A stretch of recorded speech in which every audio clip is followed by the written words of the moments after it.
বর্তমানে পরকীয়া এত বাজেভাবে মহামারী আকারে ধারণ করেছে যে আপনি নিম্নবিত্ত বলেন, মধ্যবিত্ত বলেন, গরিব বলেন, ধনী বলেন, সব ফ্যামিলিতেই এটা মহামারী আকারে ছড়িয়ে গেছে। 2 দিন আগে আমার হেল্পিং হ্যান্ড ছুটি নিয়েছিল। তার ছেলেকে কিছুদিন আগেই বিয়ে করিয়েছে। তার ছেলের সম্বন্ধী মানে হচ্ছে তার ছেলের বউয়ের বড় ভাই, তিনি হচ্ছে দেশের বাইরে থাকেন। তো সেখান থেকে তিনি দেশে এসেছেন কিছুদিন আগে।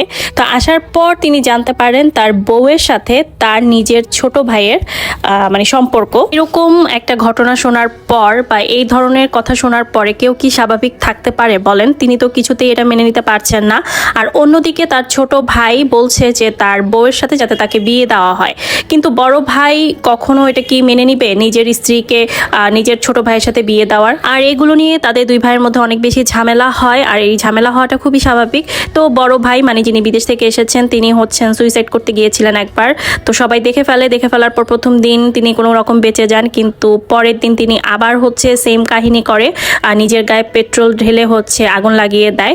মানে তিনি কিছুতেই এই কষ্ট সহ্য করতে পারছিলেন না যে নিজের বউয়ের সাথে নিজের ছোট ভাই এই ধরনের কাজ করবে।